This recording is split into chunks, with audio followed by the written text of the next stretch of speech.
Buenos días a todos. Vamos a comenzar con el desarrollo del panel número 5, que trata sobre juicios de lesa humanidad, informe sobre la evolución de los juicios de lesa humanidad en las distintas jurisdicciones. Por un problema laboral, la doctora Figueroa está viniendo, ha tenido un inconveniente, y aquí están las doctoras Liliana Vitar, representante de la Federación Argentina de la Magistratura, y la doctora Adriana Paliotti, representante de la Asociación de Magistrados y Funcionarios de la Justicia Nacional. Se me ocurre que ya con el título del panel está de por sí sobreentendido la importancia del tema que van a tratar las expositoras. Debo sí decir que este ámbito en esta conferencia, su objetivo no es académico, sino que simplemente es la explicación de qué políticas de Estado se están llevando a cabo, cómo se está haciendo, y el propósito final es tratar de propender al mejoramiento del funcionamiento del Poder Judicial en estas áreas tan sensibles para nuestra sociedad. Así que vamos a comenzar a escuchar a las expositoras. Primero va a hablar la doctora Adriana Paliotti. La doctora Paliotti ingresó al Poder Judicial en la provincia de Buenos Aires en el año 1984 y desde hace 5 años es una de las titulares del Tribunal Oral en lo Criminal Federal número 5, donde se está llevando a cabo la mega causa de ESMA, uno de los tramos de ESMA. Ya hace varios años que se está llevando a cabo, hace creo que 3 años, ¿no es cierto, doctora? 4 años. Y con anterioridad también se había iniciado en ese tribunal el primer tramo del juicio a quienes fueron responsables del campo de concentración de la Escuela de Mecánica de la Armada. Así que, doctora Paliotti, la escuchamos. Buenos días a todos, gracias por la asistencia. Ante todo quiero agradecer a la Asociación de Magistrados y Funcionarios de la Justicia Nacional por haberme invitado a integrar este panel. Me ha honrado realmente esta convocatoria, no solamente por el carácter institucional de esta 7ª Conferencia Nacional de Jueces, sino también por la temática que me ha tocado abordar. Bueno, el doctor ya me ha presentado, también quiero agregar que estoy en la Justicia Federal Oral, integrando un tribunal como secretaria desde el primer día de creación de los tribunales orales en carácter de secretaria. Bueno, primeramente, como el título del panel lo indica, la evolución de estos juicios, quiero decir que es importante tener en cuenta que la evolución tuvo varias etapas, teniendo en cuenta que se trató de la implementación de una política de Estado que abarcaba una temática absolutamente novedosa para lo que era el sistema judicial argentino. Se incorporó el concepto del delito de lesa humanidad, el concepto de derecho de gentes, que si bien estaba previsto en el artículo 118 de nuestra Constitución Nacional desde el momento mismo de su sanción, recién con el fallo Arancibia Claver, la Corte Suprema de Justicia de la Nación vuelve y le otorga otra vez vigencia a este nuevo concepto. Podemos decir que luego de que se declararan inconstitucionales las llamadas leyes de impunidad, y con esto me refiero a la Ley de Obediencia Debida y Punto Final, a través del fallo Simón por la Corte Suprema de Justicia de la Nación, y luego la declaración de nulidad absoluta de estas leyes, como así también de los decretos presidenciales que dispusieron los indultos de quienes ya habían sido condenados, se implementa la reapertura de esta gran cantidad de juicios que constituyeron verdaderas políticas de Estado. Por suerte son políticas de Estado que se han llevado a cabo, que se han concretado con la realización de estos juicios y no han quedado en meras expresiones de deseo, como ocurren muchas veces con lo que se llaman o se implementan como políticas de Estado. Y si bien esta política de Estado ha estado a cargo de los 3 poderes, quiero decir que ha sido el Poder Judicial el que ha realizado el mayor de los esfuerzos, el máximo de los esfuerzos para que estos juicios se llevaran a cabo. Y digo esto porque ha sido, empezando desde la Corte y los distintos estamentos que componen el sistema judicial, desde los jueces hasta el empleado de más bajo rango, quienes han hecho un gran esfuerzo para que pudieran llevarse a cabo, teniendo en cuenta la insuficiencia del sistema judicial en ese momento. Y cuando me refiero a la insuficiencia o deficiencia del sistema, me refiero no solamente a una carencia absoluta de recursos de todo tipo, humanos, materiales, tecnológicos y de infraestructura, para que estos juicios complejos pudieran ser abordados de forma eficaz. También me refiero, y esto se replicó también en una deficiencia de la normativa vigente, que es el actual Código Procesal que nos rige, que no contiene ni una sola norma que permitieran también llevar a cabo estos juicios en tiempo razonable y de modo también eficiente. Esto motivó que la Corte Suprema de Justicia tuviera que tomar cartas en el asunto y así dicta la acordada 42 del año 2008, a través de la cual crea la Unidad de Superintendencia para Delitos de Lesa Humanidad. La finalidad de esta unidad fue el seguimiento tanto de las causas como de los juicios que se iban desarrollando, con la única motivación de ir detectando inconvenientes de todo tipo, sobre todo inconvenientes operativos, para la buena marcha y el avance de estos juicios. Los inconvenientes fueron muchísimos, desde la falta de infraestructura, la falta de salas de audiencias, las vacantes por cubrir en la justicia federal. Actualmente es un problema vigente y de suma gravedad. Esto motivó que hubo que armar los tribunales, y por eso la mayoría de los tribunales que llevan a cargo estos juicios son tribunales, si se quiere, y si se me permite el término, ensamblados. Con otros tribunales, se arma el tribunal, y este es el caso, por ejemplo, del tribunal que integro y que lleva hoy a cabo el juicio, el mega juicio de la causa que se ha denominado ESMA unificada, y aclaro por qué ESMA unificada, porque se han agrupado 9 causas, entre las que se incluye la temática de vuelos de la muerte. Luego, en el año 2009, el año siguiente, se crea la Comisión para la Coordinación y Agilización, es un nombre bastante largo, de causas para delitos de lesa humanidad, que es la conocida Comisión Interpoderes, que, como su nombre lo indica, está integrado por representantes de los 3 poderes, por representantes de los Ministerios Públicos, Fiscal y de la Defensa, y representantes del Consejo de la Magistratura. Con respecto a la integración o los representantes del Poder Judicial, son los jueces de la Cámara Federal de Casación Federal quienes nos representan en esta Comisión Interpoderes. Y quisiera aprovechar este espacio para decir que realmente sería visto con muy buenos ojos que estuviéramos también representados los tribunales orales, tanto de la capital federal como de la provincia, cosa que no sucede, que somos quienes llevamos a cabo estos juicios y quienes podríamos realizar realmente importantes aportes, teniendo en cuenta que somos los que vivimos diariamente las dificultades que se nos van presentando. Bueno, esto lo dejo planteado para los que participan e intervienen en esta comisión, cuya finalidad es la misma de la comisión, es tratar temas que tengan que ver con el avance, inconvenientes que puedan suscitarse en la marcha de estos procesos.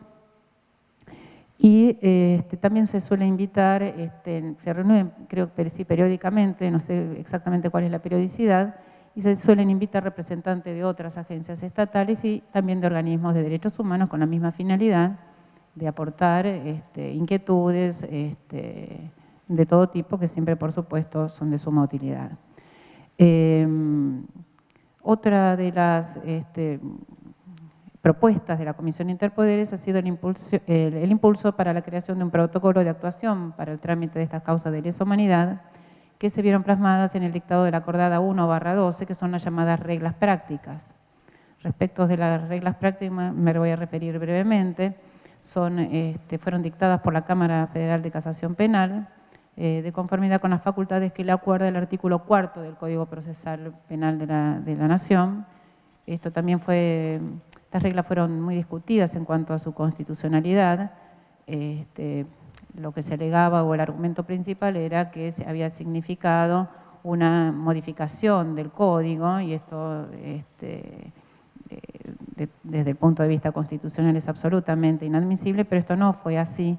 Las reglas fueron dictadas cuidando, y se lo dicen los mismos jueces de casación, tratando de no alterar el alcance y el espíritu del Código Procesal Penal, y con la finalidad de facilitar el cumplimiento de las funciones jurisdiccionales y otorgar mayor agilidad y operatividad a las normas del Código Procesal Penal por esta deficiencia que el Código actualmente contiene para afrontar estos juicios. Respecto de las reglas prácticas, realmente han sido un instrumento de suma utilidad, y realmente se ha notado y han logrado la finalidad para la cual fueron dictadas, que fuera la celeridad en estos juicios y la revictimización, evitar la revictimización. Incluyó, por ejemplo, ese instituto como la audiencia preliminar, que quienes vienen de provincia la tienen en sus códigos desde ya hace años. Esta audiencia es de carácter ordenatorio y organizativo de toda la logística del juicio, donde también se tocan temas relativos a la prueba, de forma tal de depurarla, así que se llegue a la instancia del juicio oral ya con una cantidad de planteos que hacen a la organización del juicio ya resueltos, y sí, por supuesto que ha acelerado muchísimo el trámite y se ha ahorrado muchísimo tiempo. En el caso de la causa desmonificada hemos realizado 3 audiencias preliminares, donde se han hecho infinidad de planteos, pero han sido de suma utilidad porque evitamos que los hagan ya con el juicio empezado.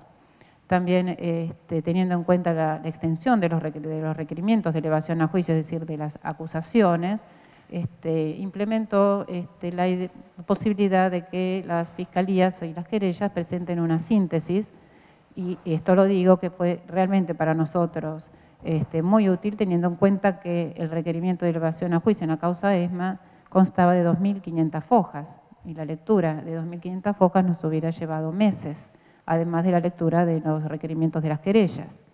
Bueno, aquí aplicamos las reglas prácticas también en ese punto. Otra regla práctica realmente importante fue lo que se ha denominado traslación de la prueba, que con el fin de evitar la revictimización, sobre todo en esos casos, se permitió que se incorporaran declaraciones testimoniales prestadas por testigos víctimas o familiares de víctimas en otros tribunales, o también incorporación de los registros fílmicos, y así evitar que el testigo comparezca, o bien si comparece y el testigo solamente fuera preguntado por los hechos motivos de ese juicio. Siempre y cuando, y esto lo dice la regla práctica, se respeten el derecho de defensa de las partes y el derecho de contralor de la prueba, que es lo que más se ha discutido y fueron las oposiciones y cuestionamientos más importantes que hemos tenido en relación a esta situación. En este punto yo debo decir que tengo un voto en disidencia que ha quedado en minoría justamente por esta razón. Vi este obstáculo, pero bueno, las reglas fueron aplicadas y creo que se aplicaron en prácticamente todos los juicios de lesa humanidad. Por lo menos, y hasta ahora no conozco que hayan sido declarados en ninguna causa inconstitucionales. Luego también se implementó, y que fue de gran utilidad, y a través de una acordada de la Corte, la acordada 37 del año 2009,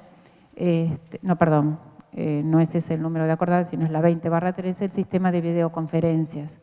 Realmente esto significó la aplicación de la tecnología a estos juicios. Se dictaron también unas reglas prácticas de implementación de las videoconferencias, y esto para el caso de testigos e imputados que por cualquier razón, sea de salud o cualquier tipo de imposibilidad fáctica que le impidiera concurrir a la sede del tribunal, pudiera declarar vía videoconferencia. En el caso de ESMA lo hemos utilizado en más de 30 o 40 testigos en otros países, desde otros países. Y también quiero decir que fue muy importante porque se han instalado puntos de videoconferencia tanto en unidades 6A como en la de Marcos Paz. O sea, los imputados pueden evitar asistir a los juicios y presenciarlos desde sus lugares de detención. También se utilizó y creo que ya se ha implementado para el cuarto juez o juez sustituto, lo que no es un dato menor. Esto evita que el juez deba trasladarse con la pérdida de tiempo que esto significa y también los gastos cuando son de otra jurisdicción. Bueno, para ir resumiendo, acá me avisan que tengo poco tiempo, hay muchísimo más para decir, sobre todo de la causa ESMA, que la utilizo como ejemplo porque integro el tribunal que desarrolla el juicio y además porque diríamos es una de las causas de mayor complejidad, pero no en importancia desde que la temática es importante en cualquiera de los juicios, sino cuando me refiero a complejidad me estoy refiriendo a la cantidad de imputados y víctimas que la tornan mucho más complejo y por eso ya llevamos casi 4 años en noviembre de juicio. Es una causa con 55 imputados y casi 800 hechos. Y algunos imputados se les achacan hasta incluso los 800 hechos. Esta es una causa que empezó con 70 imputados, bueno, declararon alrededor de 600 testigos, de los cuales 200 eran testigos víctimas, con lo cual la aplicación de estas reglas prácticas realmente nos han sido de suma utilidad. No obstante esto, hoy llevamos 4 años de juicios y aún restan los alegatos, estamos en la parte final del juicio, pero nos restan más o menos alegatos de 7 defensas, réplicas, dúplicas, últimas palabras y demás, con lo cual creo que nos quedan muchos meses por delante. Para finalizar, estadísticamente, si lo observáramos gráficamente cómo ha evolucionado estos juicios, podemos advertir, y quiero aclarar que el conteo estadístico comenzó desde el año 2008, por lo menos en las unidades que para el seguimiento de estas causas de la Corte, del Consejo de la Magistratura y de la Cámara Federal de Casación Penal, ya que la Procuraduría hace su estadística desde el año 2006, porque computa aquellas causas que se llevaron a cabo con el Código Viejo. Bueno, refiriéndome a este gráfico, puede observarse una curva ascendente desde el año 2008 hasta el año 2013 y luego comienza a descender hasta la actualidad. Esto tiene que ver claramente con que muchos juicios fueron finalizados, pero también tiene que ver con la gran cantidad de vacantes que existen en la justicia federal y que aún no han sido cubiertos, como también no han sido habilitados. Y esto es una de las últimas recomendaciones de la Comisión Interpoderes, la habilitación de los tribunales orales que sí fueron creados pero no fueron habilitados e incluso fueron designados sus jueces y no siguen sin entrar en funciones. Hasta el año, con los números y para cerrar, hasta el 30 de junio del presente año se computan 537 causas activas, 17 causas en etapa de juicio oral, 3 de ellas en el ámbito de la capital federal, otras en San Martín, Mar del Plata, La Plata y muchas en las provincias, sobre todo y gran cantidad de las provincias del norte, que son 9 provincias, me llevaría tiempo enumerarlas, y entre el año 2008, donde empieza el conteo estadístico, y el presente y corriente años, se han dictado 147 sentencias, y en lo que va del año, 13 sentencias. Estos son datos aportados por la Dirección de Relaciones Institucionales de la Corte Suprema de Justicia de la Nación, especialmente por el organismo destinado a estos fines, que es la Unidad de Lesa Humanidad. Bueno, con esto voy a finalizar y quiero decir que estos juicios realmente se han significado no solamente una respuesta jurisdiccional a cada uno de estos casos ocurridos durante la represión ilegal que asoló nuestro país en el periodo 1976-1983, sino que han servido como una forma de documentar estos hechos que constituyen una parte trágica de la historia argentina. Y como ha dicho Calviño, no recuerdo bien el apellido, Calviño Suárez creo que era, cualquier forma de documentar los hechos del pasado conllevan al no olvido y este es un derecho que tiene cualquier sociedad. Y en eso estamos con estos juicios y en eso seguiremos estando hasta la finalización del último juicio. Bueno, les agradezco mucho la atención y voy a dejar paso a la siguiente panelista. En primer lugar, quiero destacar que sigue en agenda. Es una gran satisfacción, no solo a nivel personal, sino creo que para todas las víctimas, el tema que siga constituyendo política de Estado de la Corte Suprema de Justicia de la Nación. Su inclusión en el temario está diciendo que sigue vigente. Aclaro cuál es mi intervención. Hablo como representante de la defensa de la FAM, pero la elección de este tema ha sido, es decir, ¿cómo me ligo yo con los derechos humanos? Yo voy a hablar de una etapa muchísimo anterior a la de los juicios, es decir, la etapa en la que se produjo el quiebre del silencio, que fue cuando yo comienzo como cofundadora de la Asociación de Abogados de Derechos Humanos de Tucumán, de un grupo de 22 que solo quedamos 3. Tucumán, explica, es una provincia que su historia lo dice, atravesada por la violencia. No es casual que la experimentación de las prácticas represivas hayan comenzado en Tucumán. En los años 60, Tucumán, intelectualmente, la universidad era llamada la Reina del Norte. Concomitante con ese avance intelectual de todo un estudiantado pujante, se daba también la industria azucarera, que significaba muchísimo para nuestra provincia. ¿Qué ocurre en el año 66 en la dictadura de Onganía? Se cierran 11 ingenios. Eso tiene todo un costo en la población porque se produce el éxodo masivo de 200.000 habitantes. Eso produce todo un contexto sociopolítico que, por supuesto, con constantes protestas de sindicalistas y de estudiantes. Eso hace, ese contexto social, hace que no sea casual que el operativo Independencia en el año 1975, es decir, antes del golpe militar y el terrorismo de Estado, ya comienzan las prácticas represivas. Justamente el juicio que se está celebrando, la mega causa en Tucumán, es del operativo Independencia. Son 200 y pico de víctimas, de las cuales ya han declarado la mitad. Justamente son mucha gente, ese es el dato, que no ha declarado nunca. En Tucumán se produjo un hecho muy importante. Con la recuperación de la democracia, se crea, después de la comisión de la CONADEP que fue a visitar la provincia, se crea la Comisión Bicameral de Derechos Humanos. Era muy importante porque era el primer organismo oficial donde el familiar acudía a hacer la denuncia institucional.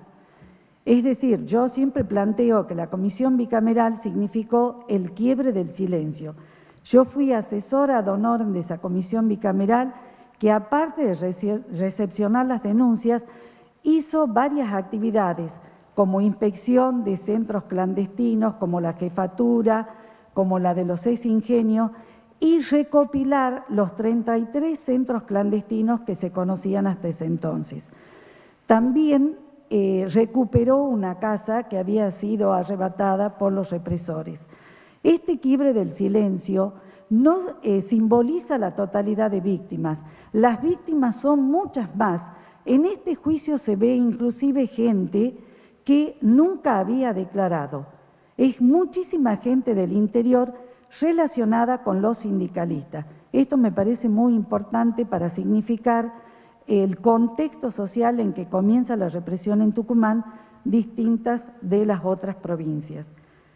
Bueno, la Comisión Bicameral sirvió justamente para recopilar los datos, por supuesto que totalmente con medios precarios, porque no eran especialistas, incluso los que tomaban las denuncias, pero sí había gente que, de comenzar, digamos, como siempre, simples dactilógrafos, porque eran unos tomados por buenos dactilógrafos y los otros porque trabajaban en la justicia de instrucción, se involucraron tantos con los testimonios que realmente llegaron, y un poco de obsesión personal que teníamos, entonces empezamos a hacer, sin computadora y sin nada, a hacer la relación de los testigos, de los liberados, donde habían sido vistas las víctimas.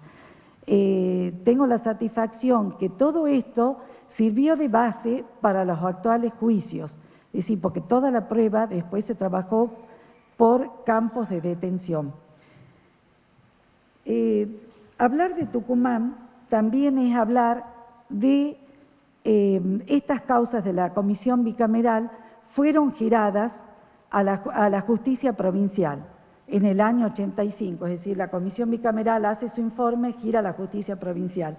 La justicia provincial no hace absolutamente ni un trámite, es decir, tipo depósito, son giradas después con el cambio de ley a la justicia militar, al juzgado de instrucción militar número 76, radicado en el propio comando, que hoy es la sede de los tribunales penales en Tucumán.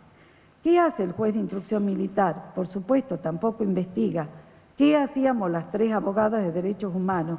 No nos dejaban entrar con los familiares y los familiares permanecían horas, nosotros permanecíamos al lado, en un pasillo al lado de los baños precisamente, y los familiares estaban horas sometidos a que rectifiquen sus denuncias. Por supuesto, los familiares, que son ejemplos de lucha, para mí, las madres y la gente de los organismos ha significado, aparte de un regalo de ternura, han significado un ejemplo de lucha. Esas madres son las que nos daban.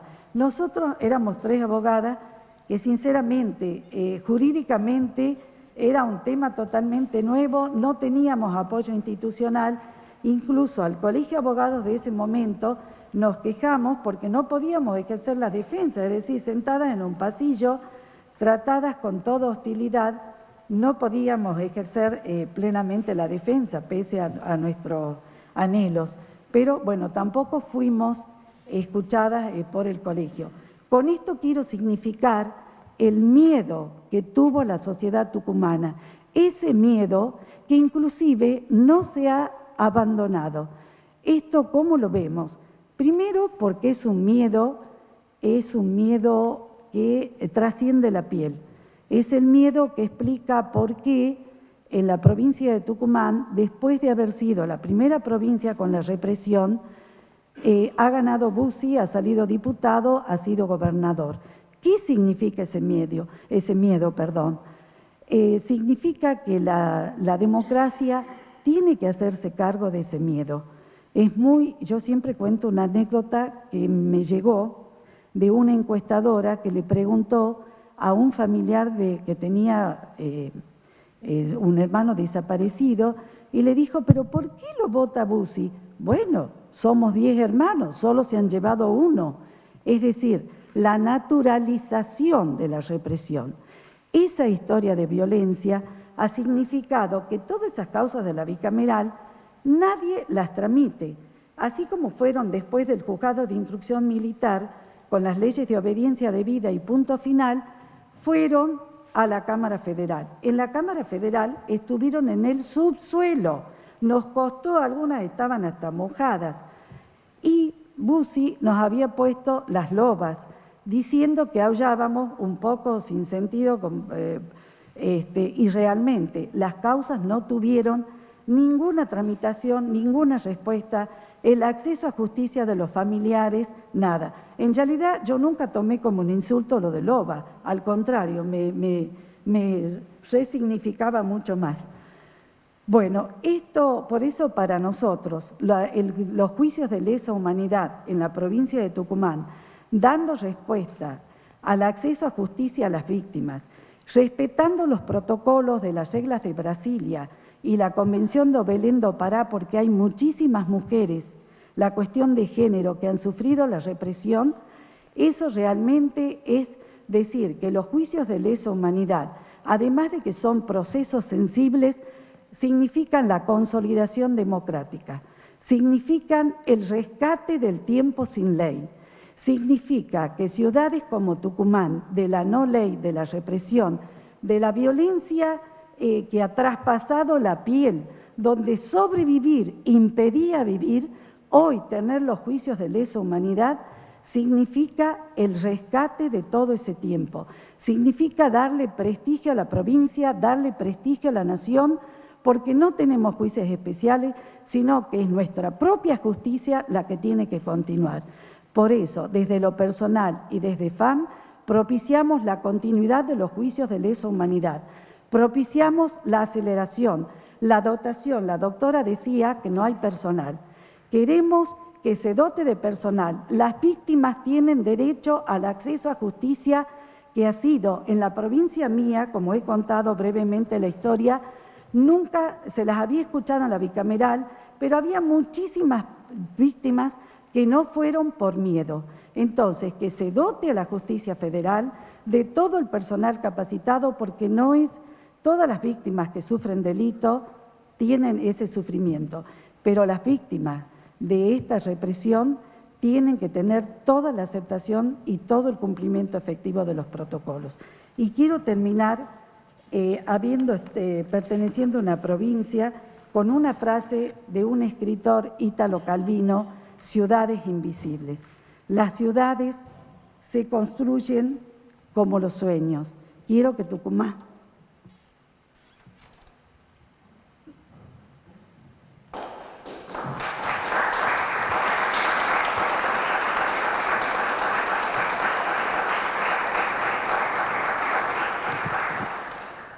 ciudad que, como los sueños, está construida de deseos y miedos. Gracias y perdón. Yo escuchaba atentamente a la doctora Vitar y nos une una historia bastante parecida. Yo durante 38 años del ejercicio de la abogacía, previo a estos 5 de la magistratura, inmediatamente me recibí, que fue en el 73, ya en el 75 empecé a ser abogada de la Liga, que era la ONG más antigua que tiene la Argentina sobre derechos humanos, porque aparecían los familiares de las víctimas con sus requerimientos y no había abogado que quisiera defenderlos, por eso acudían a los organismos. Después fui abogada de la Asamblea Permanente por los Derechos Humanos. Después, con los años, trabajé muy intensamente a partir del 2005 en el área jurídica de la Secretaría de Derechos Humanos de la Nación. De manera tal que también yo siempre digo que la historia de los derechos humanos como profesional me fueron a buscar. De pronto tocan la puerta y son familiares y víctimas donde cuentan las tragedias que a uno le parecían imposibles al principio, pero lamentablemente los documentos y la historia y la realidad, que ya es incontrastable, nos demuestra que todo eso era cierto, lamentablemente. ¿Qué hicimos los abogados en ese tiempo? Que no estábamos preparados, la verdad. No sé para dónde se toca, allí, para mover. Hacele uno, eso, gracias. Entramos, como el derecho interno y el estado de policía que se había instaurado en el autoritarismo de nuestro país no permitía que se accionaran ante la justicia. No había justicia para las libertades y la vida de los seres humanos. Había justicia para cobro de cheque, para desalojos, para esas cuestiones, ¿no? Entonces entramos a echar manos a este nuevo paradigma que fue el globalismo jurídico, el derecho internacional de los derechos humanos, que desde 1945, a partir de la Carta de Naciones Unidas y la Convención contra el Genocidio, la Declaración Universal de los Derechos Humanos y posteriormente ya para la época de la dictadura con los otros tratados internacionales existentes, aunque todavía nuestro país no los tenía ratificado, fuimos armando un diseño con el derecho internacional de los derechos humanos para poder hacerle frente a ese Estado terrorista. La evolución fue importante, fue el advenimiento de la democracia, como bien lo decía la doctora, y además lo importante para nuestro sistema jurídico interno fue la Constitución de 1994 y la irrupción del paradigma del neoconstitucionalismo. ¿Por qué yo hago tanto hincapié siempre en nuestro nuevo paradigma? Porque impone en función de la jerarquía normativa asignada por el 75, inciso 22, a los tratados internacionales sobre derechos humanos, impone un nuevo análisis y una nueva lógica jurídica dentro del derecho interno. ¿Cuál sería esta? La imposición de derechos y garantías a todo, la incorporación de las normas del derecho internacional en el derecho interno y la adecuación del derecho interno cuando las normas nuestras de nuestro sistema jurídico no se adecúan a las normas más avanzadas del derecho internacional. Impone el control de constitucionalidad y convencionalidad a todo, a los actos de gobierno, a los actos de los otros poderes, a el análisis a través de nuestro sistema recursivo en la propia justicia. Y esto también trajo como consecuencia una incidencia muy importante de los fallos de los organismos supranacionales, ya sea de la Corte Interamericana como así también las resoluciones de la Comisión Interamericana de Derechos Humanos, en donde, en función de toda esta jurisprudencia y este andamiaje jurídico de jerarquía suprema, el enjuiciamiento en estas causas, como bien decía la doctora Vitar, no hay marcha atrás. No es posible que deje de ser política de Estado, porque deberíamos denunciar todos los tratados, cambiar la Constitución, tener otro sistema jurídico. Entonces, no hay otra posibilidad de que el enjuiciamiento, el debido proceso y seguir adelante con los juicios como estamos nosotros llevando, y además la otra etapa de reparación a las víctimas, como también se ha llevado en gran medida en nuestro país. En segundo lugar, en función de toda esta normativa, en función ya de nuestra vieja Constitución de 1853 y la incorporación del derecho de gente en el texto constitucional y aún del principio de justicia universal, nosotros también es claro la inaplicabilidad de las normas durante la etapa de terrorismo de Estados o de autoritarismo en las distintas regiones de nuestra América, como sucedió simultáneamente, la inaplicabilidad de las normas que intenten establecer sistemas de impunidad para las graves violaciones a los derechos humanos. Y la otra cuestión que trae también como consecuencia todo este conjunto de normas y de fallos internacionales es la imprescriptibilidad de los juicios de lesa humanidad, el principio de ius cogen, la aplicación del derecho de gente. En el sistema argentino, nosotros, recuperada la democracia, tuvimos que hacer frente a este paradigma de la legislación de impunidad. Las leyes de punto final y obediencia debida habían establecido un cepo legislativo y un cepo judicial, en donde también hay que hacer la autocrítica en este sentido, donde muchos magistrados de ese tiempo eran muy remisos, como nos tocó en la experiencia profesional como abogados, a poder llevar adelante los juicios donde la existencia de los crímenes eran palpables, donde no estábamos describiendo nada que no supieran los propios magistrados. La existencia de ejecuciones sumarias, de desapariciones forzadas, más de 600 centros clandestinos de detención a lo largo y a lo ancho de todo el país, las torturas como manera sistemática. Este desastre que hicieron en nuestro país se hizo cuando al mismo tiempo existían jueces nacionales y jueces federales y miraron para otro lado. No hicieron lo que debieron haber hecho como un poder de la República que somos el Poder Judicial. A eso, como si fuera poco, los indultos en el año 89. Entonces, la segunda etapa en la democracia fue esto, la deconstrucción de la impunidad. Y nosotros que lo podemos decir desde nuestra piel, el accionar de las ONG de derechos humanos estuvo desde el primer momento que se dio en nuestro país la existencia del autoritarismo de Estado, desde el primer momento. Eso nos diferencia de muchos otros países del mundo. Fíjense ustedes como España, recién hoy, los nietos de los desaparecidos y de las víctimas de las atrocidades del franquismo, recién hoy están reclamando. Porque la propia generación, cuando se produjo la tragedia, como así también sus hijos, en ese momento no hicieron nada. ¿Ya 5 minutos? No, porque hace 5 que estoy hablando.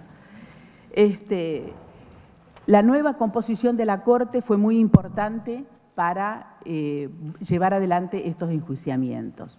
Las leyes donde le dan rango constitucional a la Convención sobre la imprescriptibilidad de los crímenes de guerra y de lesa humanidad, y la 25779, donde declara insanablemente nula las leyes de punto final y de obediencia debida. En el otro, gracias. Aquí, Barrios Altos, Goiburu, que me hubiera interesado decir un párrafo de cada una de las cuestiones más importantes, cómo abonaron a la jurisprudencia de nuestra Corte Suprema y de todos los tribunales a partir de allí inferiores de la Nación, fue también un aporte muy importante. No, doctora, puede hacerlo. Un minutito más. De cada uno de... Pero me parece que es importante un paneo del general, José, haceme el otro, donde, como estamos diciendo, aquí por lo menos a la doctora Vitar, que no lo dije, pero me dijeron que nosotros empezábamos 10:45, por eso llegué tarde, disculpen, y me lamento mucho no haberte escuchado. Un paneo de lo cual seguimos insistiendo que esto es una política de Estado, cómo vamos a mirar hacia adelante, pero también corresponde como miembros del Poder Judicial que miremos hacia atrás todo lo que hemos hecho. ¿Por qué?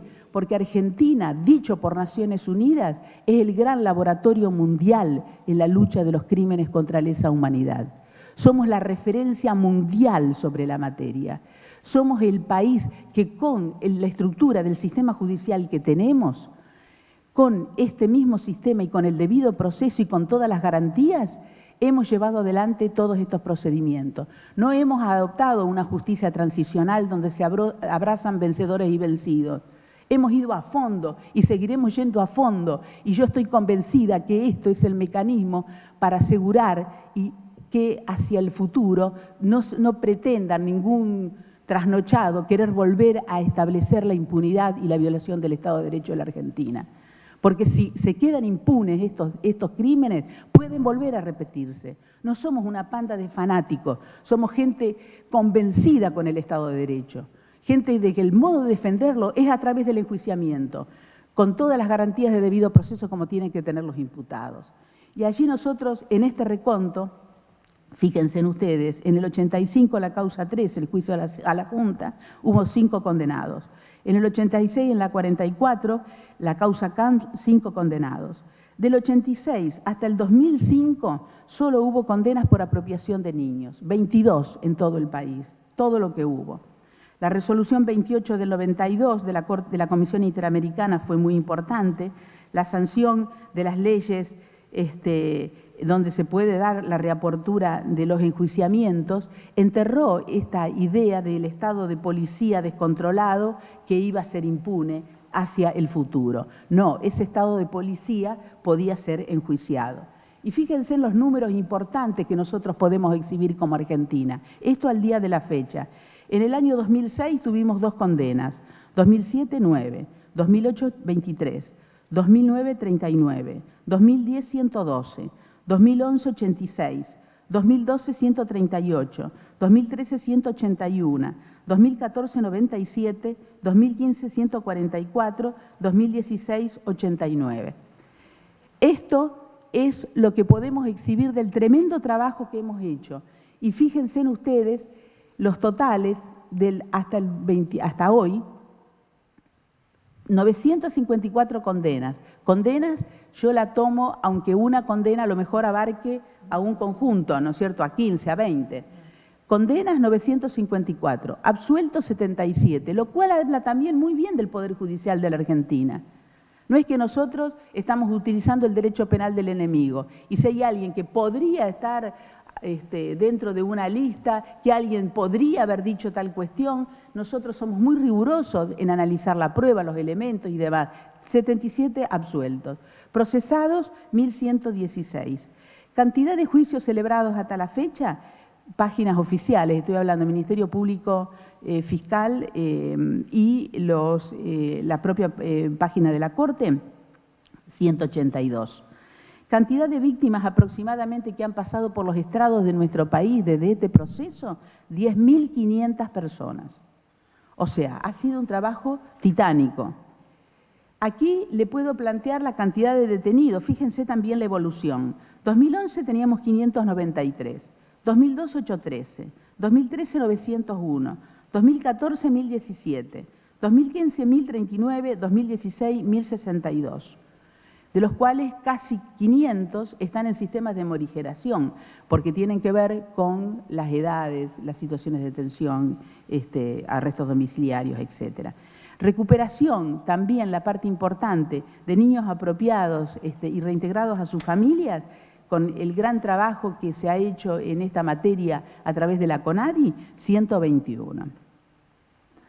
Con respecto a la actividad jurisdiccional, que es la cuestión que hoy más tenemos en el tapete los jueces en el momento que tenemos que firmar nuestros fallos.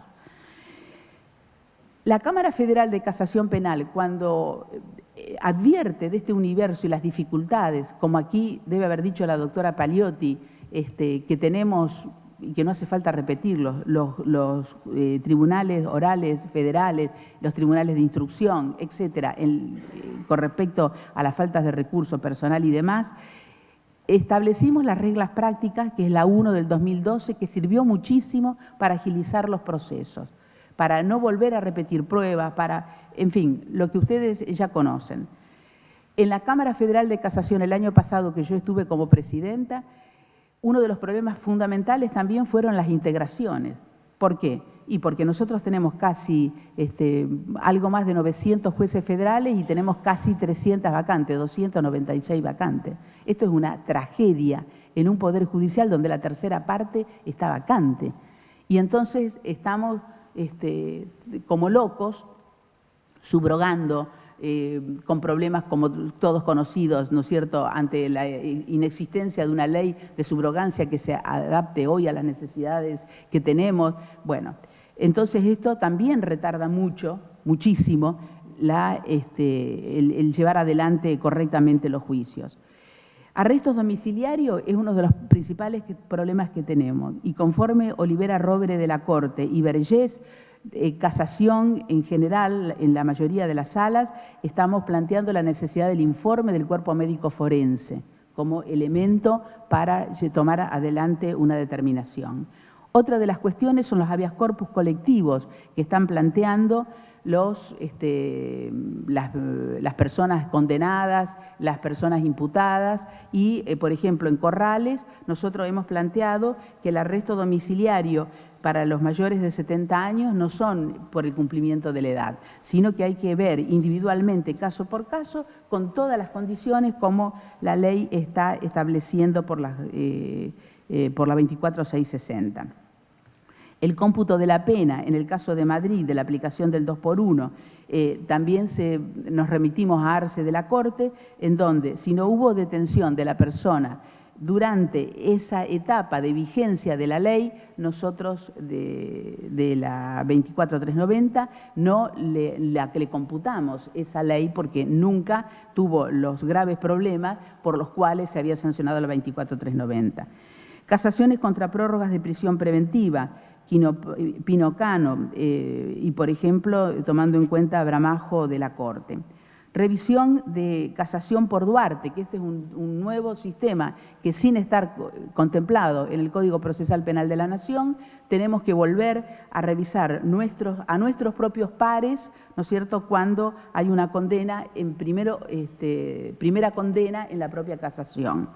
Derogación de la Resolución Ministerial 85 del 2013, por la 65 del 2016, en donde ahora los militares pueden ser atendidos en sus propias obras sociales. La falta de mérito, el caso de Picchione de la Corte, bueno, estas son todas las cuestiones nuevas, digamos, que han llegado y que estamos resolviendo. Y otro de los temas que también están abordando, como bien dijo la doctora, es la cuestión de género en la dictadura militar, que durante muchos años no se tuvo en cuenta, y realmente sabemos que la mayoría de las mujeres que estuvo privado ilegítimamente de la libertad fueron violadas, además de todo el tipo de torturas que sufrieron. Había torturas especiales por su condición de género. ¿Cuáles serían las obligaciones de los estados? Conforme la normativa internacional, conforme lo que la Corte está estableciendo. Esclarecer los hechos, acceso a la justicia y protección judicial, identificar y sancionar a los responsables de las graves violaciones a los derechos humanos, adoptar las disposiciones de derecho interno, derecho de las víctimas y sus familiares, porque esto es lo nuevo que introduce el nuevo paradigma del derecho internacional de los derechos humanos, que no lo tenía el derecho penal común. La inadmisibilidad de amnistías, prescripciones o cualquier otra variable para la impunidad. Y que los actos de los crímenes de lesa humanidad son actos intolerables a la raza humana. Eso también tenemos que seguir recordándolo. Y para concluir, yo diría la importancia de las políticas públicas del Estado respetuosas de derechos humanos y por eso la importancia de seguir reafirmando desde el Poder Judicial que esto es una política de Estado y que se va a seguir adelante con los juicios de lesa humanidad. En segundo lugar, la validez de los estándares nacionales, regionales e internacionales sobre derechos humanos, porque es imperativo constitucional, no porque no se nos ocurre alguno, porque es lo que establece hoy nuestro Estado constitucional de derecho. La responsabilidad social del Poder Judicial y del Ministerio Público, porque es cierto que tenemos mucho trabajo, pero también es cierto que con los años que han transcurrido hemos armado equipos, están las secretarías de LESA, están los grupos, tenemos mucha información disponible en Internet, los medios, las videoconferencias, o sea, se pueden agilizar de muchas maneras. Y Casación está trabajando muy intensamente con las reglas prácticas 2 para ajustar un poco la cuestión de las víctimas, no solo en LESA, sino las víctimas en general de todo tipo de delito. Y en cuarto lugar, cumplimiento de los compromisos y las responsabilidades internacionales del Estado argentino. Por eso yo siempre lo planteo como la cuestión de la inderogabilidad de juicio. Y como reflexión podríamos decir que si nosotros no somos capaces de enjuiciar y aplicar el derecho a las graves tropelías que sucedieron en el autoritarismo militar de la Argentina, estamos poniendo en libertad condicional a toda la sociedad. Porque le estamos dando la luz verde que se puede violar la ley porque total en algún momento y al final no va a ser sancionado o no va a ser debidamente sancionado. Por eso, colegas, jueces y a todos los abogados, que aquí siempre en todos los ámbitos se reivindica el papel de los organismos no gubernamentales, yo también desde la práctica que he tenido durante 38 años del ejercicio de la abogacía, siempre digo que hay que sacarle el sombrero a lo que fueron los abogados de la libertad en nuestro país. Somos el gremio de la abogacía que tenemos más desaparecidos con relación a la cantidad que lo conformábamos, casi 100. Porque hubo mucha gente que creyó en el derecho, comprometió su ejercicio profesional y su vida para que se pudieran llevar adelante con ingenio, con creatividad, distintas maneras de poder reclamar, que cuando nuestro país nos cerró las puertas fuimos al ámbito internacional. Por eso, un homenaje a esa gente, porque los organismos de derechos humanos, sin el asesoramiento de los abogados de ese tiempo, no hubieran hecho mucho de lo mucho que hicieron. Entonces, nosotros tenemos una profesión que nos debe enorgullecer en el lugar donde estemos sentados, ya sea en el ejercicio de la magistratura, en la función de abogacía, en la función de legislaturas, en los ejecutivos cuando se llevan adelante políticas públicas en esta materia. Y, como siempre, seguir reivindicando el compromiso de todos para que esta sociedad pueda seguir avanzando en esta lucha por la vigencia de los derechos humanos, para lograr que de esta manera nunca más se pueda instalar en la Argentina la impunidad que nosotros padecimos lamentablemente en los 70. Muchas gracias.